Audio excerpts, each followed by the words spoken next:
Pabor po ba kayo na palayasin ng Pilipinas itong monster ship na ito ng China dyan sa West Philippine Sea?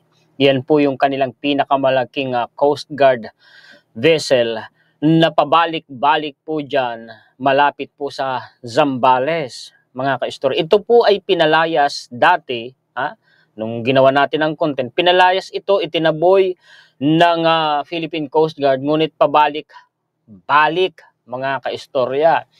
Ang sabi, ito po ay tinatakot lamang tayo.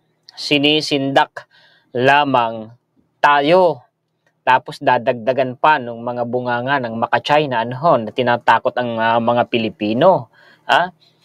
Alam niyo mga ka-istorya, kung hindi siguro dahil sa pulisiya ng administrasyon ng ating Pangulong Bongbong Marcos ngayon, ay baka tuluyan na tayong nasakop ng China. Hindi sa paraang intrusion, no? Hindi sa paraang didigmain tayo ng China, kundi sa taktika po na ginagamitan ng China nung tinatawag po na yun pong art of deception. Kung natatandaan ninyo at sariwa pa nga mga kaistorya, ngayon lang natin natuklasan na ang mga Chinese national pala ay nakabili na ng mga malalawak na lupain dito sa Pilipinas. At isa nga po yan sa pinangambahan doon sa bansang Amerika. At kanila nga pong binabawi yun pong mga lupain na nabili ng mga Chinese national dahil sa pangamba ng national security. Iniimbestigahan yun sa kanilang kongreso. Tapos nangyari dito sa Pilipinas. Tapos may mga balita pa na naging talamak ang pamimeke ng birth certificates. Libo nitong mga Chinese nationals.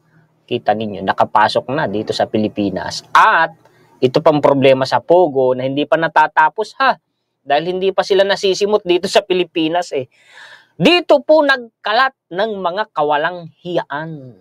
Kita ninyo, idagdag mo pa ang problema sa West Philippines. Mabuti na lamang mga kaistorya, nagkaroon po ng Transparency Initiative ang atin pong Pangulong Bongbong Marcos, yung kanyang administrasyon, at tayo po ay kumiling sa Amerika at hindi nasisindak, no? Bagaman ginagamitan ng diplomasya ng ating Pangulo, mga kaistorya, ang paninindak, pambubuli ng China, ay makikita naman natin na naging napaka-epektibo kung bakit hindi tayo tuluyang nasasakop ng China, lalo na yung atin pong karagatan, yung West Philippine Sea. Bagaman nandyan sila, mga kaistorya, tumatanggi na lamang kasi ang gobyerno natin na direktang makialam ang Amerika. Ang Amerika ay kating-katina na pumasok, no? Direkta ang makialam sa problema natin sa West Philippines. Pinipigilan lang ng ating gobyerno, mga kaistorya. Kayo, pabor ba kayong palayasin? Kung ako lang, gigil na ako Bakit hindi pa? Laban na kung laban nakakagigil na Kumbaga, bugbog na tayo, tapos hindi man lang tayo mga kaistorya gumaganti kahit kurot man lang. Ay unawain natin dahil pagka pumutok ang digmaan mga kaistorya, ibang usapin po iyon. Bagaman subok tayo, gigil na nga ang mga Pilipino.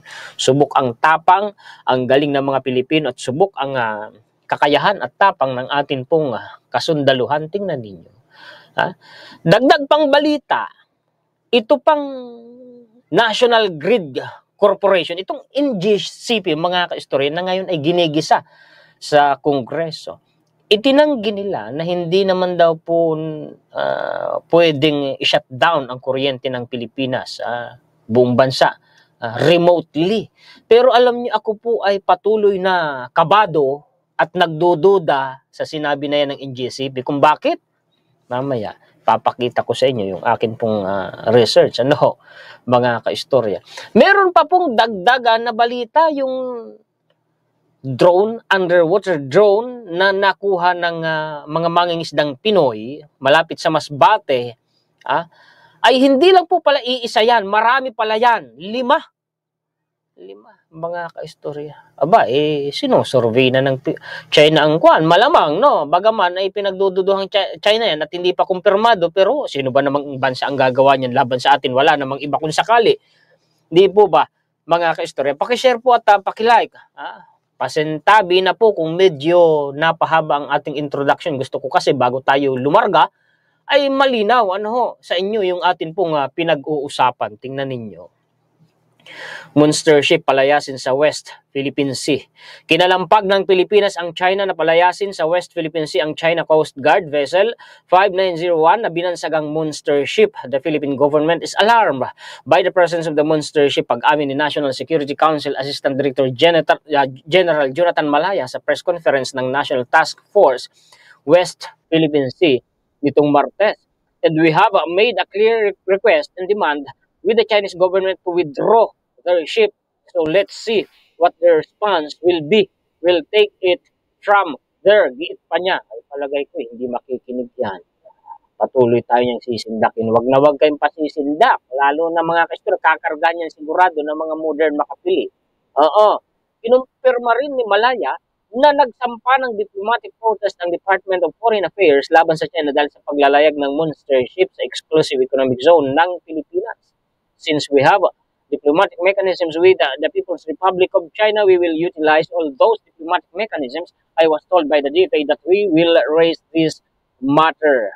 They have already issued a diplomatic protest, so on and so forth. Sa ngayon, patuloy na binabantayan ng dalawang barko ng PCG ang monster ship upang pigilin itong makalapit sa baybayin. Ay salamat naman sa Coast Guard natin at hindi ninyo tinatantanan yan. Ano po?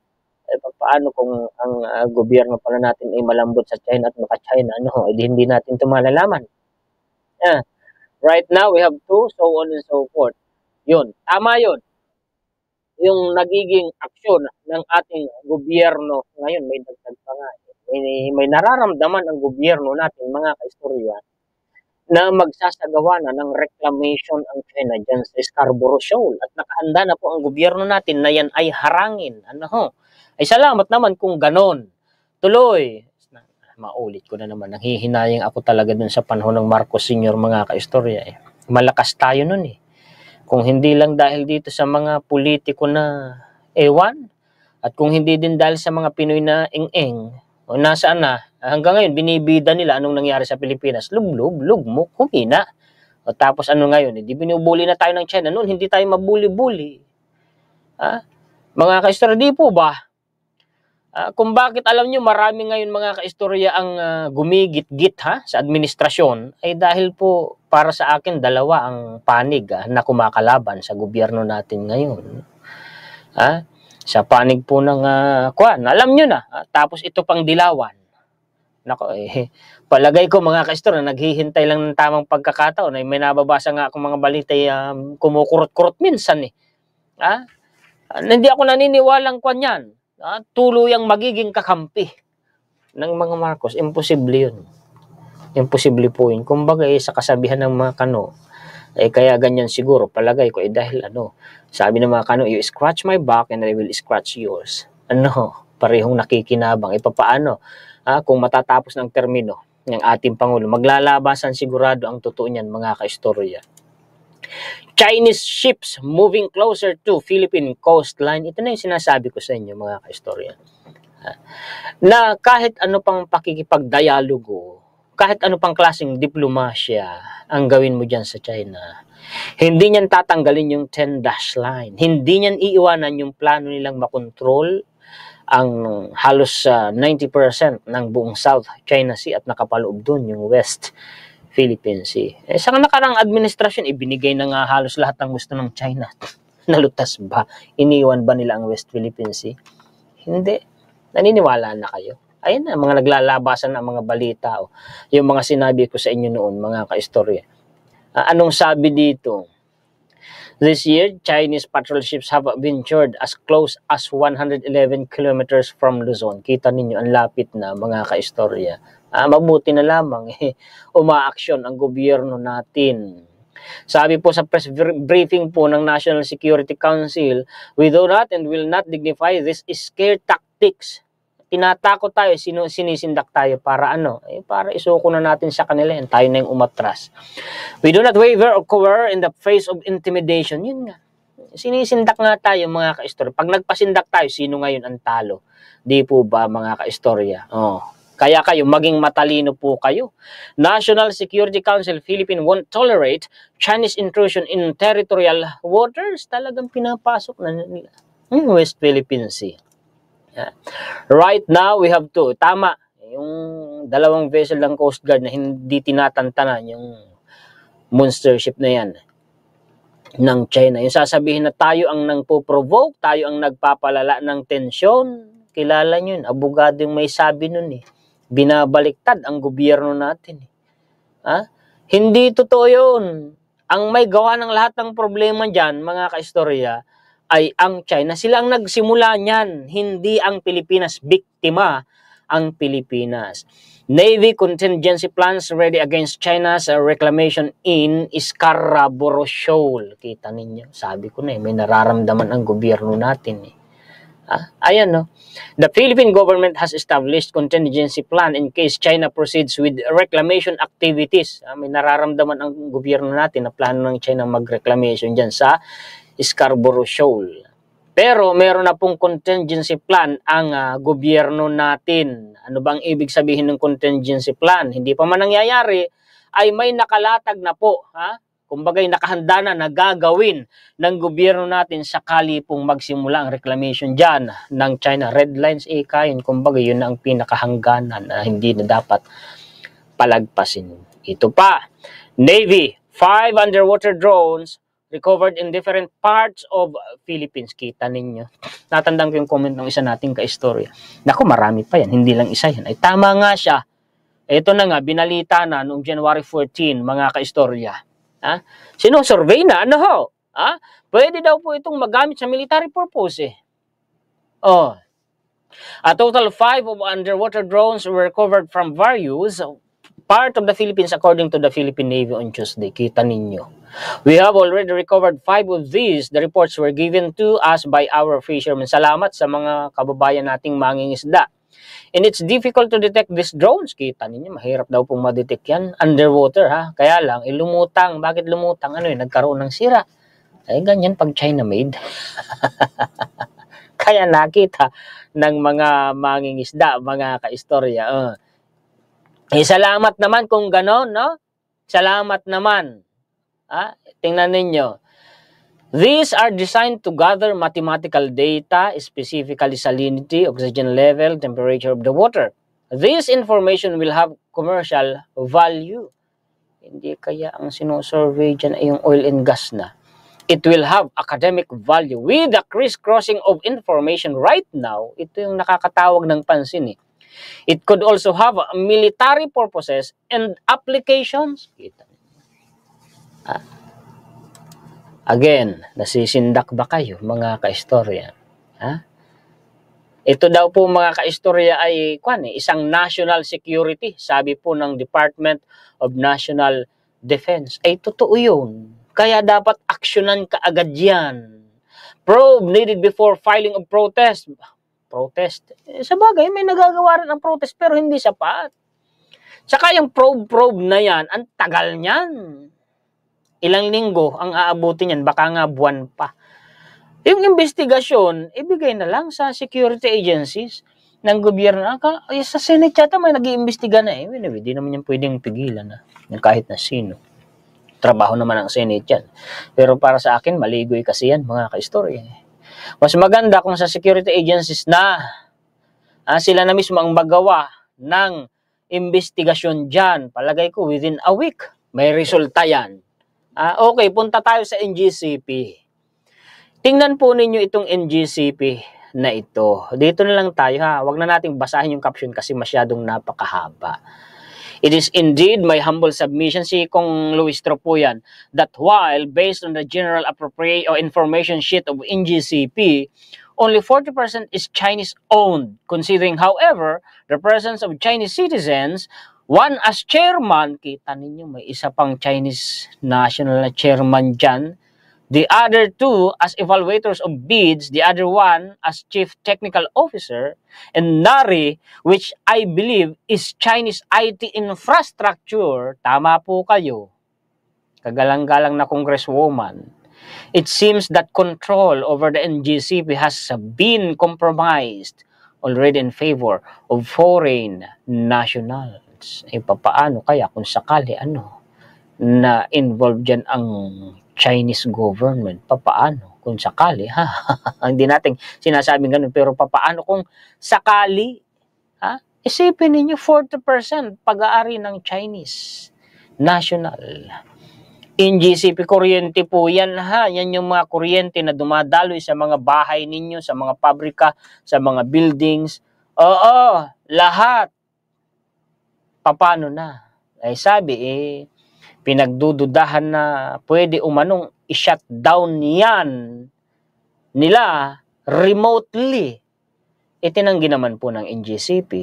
Pero kahit itanggi nila, ako hindi naniniwala. Bakit? Maya-maya ipapakita ko sa inyo. Eto, tinanggi nila. No single switch can shut down entire Philippines power. Sabi ng NGCP. Unlike in residential homes, there is no main circuit breaker that can turn off the power across the entire country, spanning the archipelago from Luzon, the Visayas to Mindanao. An official of the privately run National Grid Corporation of the Philippines, NGCP, said yesterday. Ngayon, kung kinakabahan ang gobyerno natin, ay bakit hindi pa ninyo bawiin at i-take over ninyo? Dami pang sitsi-buretsi. Nakita ng may Chinese na may share dyan ang mga Chinese nationals. Di ba, hihintayin pa bang magkaroon ng problema kung kailan emergency na, saka a-action at saka babawiin ng gobyerno? Naku, nakakatakot. There is no such thing as a single off button where we can decide to cut off power for the entire country. There is no central control point that is composed of only a single button, NGCP Assistant Vice President for System Operations Clark Agustin said. The NGCP clarified that the power grid company adheres to the internal procedures outlined under the Philippine Grid Code. O di sige. Sige. Kaya lang hindi ako, personally, hindi po ako naniniwala. Kasi may tinatawag diba na iskada. Anong iskada? Ginawan ko ng content yun Ito ay Asian Energy Database System. Ibabalik ko sa inyo, tapos may idadagdag akong impormasyon mga ka-istorya. Ito si Senator Risa Hontiveros. Kailan pa ito? May binabanggit dito na iskada and can be operated remotely. SCADA stands for Supervisory Control and Data Acquisition, a computer system used in various industries for real-time monitoring and control. Yung dulo control. Ano ang ibig sabihin nun? Juan Historiador. Ano ba itong SCADA na ito? Dagdag ako ng research. SCADA, Science Direct, SCADA, Supervisory Control and Data Acquisition Systems, Vulnerability Assessment and Security Recommendations. Basahin nga natin yung introduction nito. Automation plays a vital role in industrial system to accelerate industrial process. Almost all industries perform operations remotely through supervisory control and data acquisition systems. Some example of industry where SCADA systems are employed include, ito na controlling of the flow of gas and oil through pipes in the soil industry, water flow management and water sewage systems, management of the electrical output of power plants to the power grid. Kita ninyo. Bakit ka nagdududa, Juan Historiador, at bakit ka kabado? Dito sa SCADA, meron po dito mga kaistoryang mga electrical circuits na kayang makontrol remotely, yun ang sabi. Gaya ng basahin itong susunod na paragraph. A SCADA network typically includes a control server placed at the control center, communication links, and one or more topographically dispersed field sites containing field devices. The SCADA sensors and actuators at field sites monitor the different attributes of the electromechanical equipment continuously and send signals to field control devices like programmable logic controller, remote terminal unit, or intelligent electronic device or IED. Ito mga kaistorya sasabihin hindi kayang makontrol remotely yung mga circuit breakers. Wait lang, ay di alamin pa natin. Sana laliman po ng Congress ang kanilang investigasyon at research. Ito ngayon maliliit ang sulat, in-screenshot ko na lang yan dito sa PC ko. Ipapakita ko po sa inyo para mas malaki ipakita ko na lamang po yung screenshot ko para mas mapalaki ko. Ayan What is IED? Yung binanggit kanina or Intelligent Electronic Device. Malinaw naman ninyong mababasa dyan. In the power sector, in GCP, power sector po yan. Intelligent Electronic Devices or IED are microprocessor-based power system equipment such as circuit breakers. Isa sa uri po ng IED ay circuit breakers, transformers, kita ninyo and capacitor banks providing control and automation functions. Kita ninyo. Kaya ako'y kabado dun sa sinabi ng NGCP at ako'y nagdududa. Hindi ako naniniwala. Mga kaistorya, linaw naman dito sa mga references na pinakita ko po sa inyo. Kayo, ano sa palagay ninyo mga kaistorya? Kailan pa ba aaksyon ang gobyerno natin na i-take over ang NGCP? Kapag huli na ang lahat, pinag-uusapan yan, prangkesa ng NGCP. Ayun, binasa ko kanina ito IED, yung IED na yan. Hindi daw po no, anong sabi ng NGCP? No single switch can shut down entire Philippine power. Ibig sabihin, kung single switch, ibig sabihin, pwedeng isa-isa. Kasi wala daw pong single switch O di pwedeng isa-isa. At pwede pa naman palang remotely. Kasi yung iskada ay parang remote control unit. At maging ang mga circuit breakers ay pwedeng makontrol. Kita ninyo, mga ka-istorya. Kaya ako nagdududa. Sana mapansin man lang kahit itong bahaging ito ng akin pong content, mapansin man lang ng gobyerno natin o ng sino man sa mga mambabatas natin na nag-iimbestiga po dyan, bumubusisi dyan at humihimay sa NGCP. Kahit paano, kahit ako'y vlogger lang, may maitutulong po itong pong aking dinidiscuss na ito. Pakishare po at pakilike mga kaistorya, magtulungan po tayo. Ay, kailan pa ba, gobyerno? Kailan ba nagsimula itong na ito? Hindi po ito sa Duterte administration nagsimula. Sure po ako doon, itong problemang ito sa NGCP. Sabi kay GMA daw, ewan ko, hindi ko pa nire-research. Paki-comment nga po mga ka-istorya, hindi ko sinasabing kaya nga may daw. Hindi ko sinasabing totoo talaga. I-research ko pa. Paki-comment nga po kung yung daw na yun ay totoo nga. Mga ka-istorya, baka sakaling kayo may nalalaman na hindi ko pa nare-research. Dagdag pa natin dito. NGCP, pinabulaan ng banta sa seguridad ng bansa ang pagkakaroon ng Chinese official. Basta Chinese national. Official po yan ng NGCP. Laki na ng duda ng mga Pinoy. Hindi banta sa seguridad ng bansa ang pagkakaroon ng 4 na Chinese sa board ng National Grid Corporation of the Philippines na namamahala sa electricity highway sa buong Pilipinas. Yan ang muling siniguro ng NGCP. Of course, yan ang sasabihin nila. Pero tanong, sambayan ng Pilipino, naniniwala ba kayo? Hindi ko inaano ang NGCP. Ito ay aking opinion sa loobin, palagay. Hindi naman nila ako pwedeng piliting maniwala sa sinasabi nila. Wala namang ganun sa isang bansang demokrasya. Kayo ba naniniwala sa sinabing yan ng NGCP? Mga ka-istorya.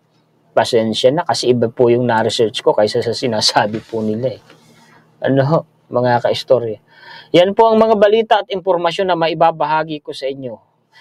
Pasensya na rin kung 2 araw akong walang content. Talagang ako'y tinamad. Ewan ko ba? May time talagang ganun. Yung iba nga nabu-burn out Hindi ko pinipilit ang sarili ko pagka ganun. Hinahayaan ko lang hanggang sa bumalik ulit yung aking amor na mag-vlog. So yan po ang mga balita at impormasyon na maibabahagi sa inyo ng inyong kaistorya kasama ang ating opinion, kritisismo, komentaryo, kuro-kuro at opinion. Salamat po. Pakishare po at pakilike. Shout out po sa mga sulit kaistorya natin sa buong mundo. Mabuhay po kayong lahat. Salamat higit sa lahat sa ating Panginoon. Salamat po sa inyo na laging nakantabay, nakasuporta, nanonood, nagla-like at nagsishare sa mga contents ng inyong lingkod. Muli ako po si Juan, historiador, ang tagakwento ng totoong istorya ng kasaysayan na nagmamalasakit sa kapwa ko Pilipino at nagmamahal sa bayang ito, ang bansang Pilipinas.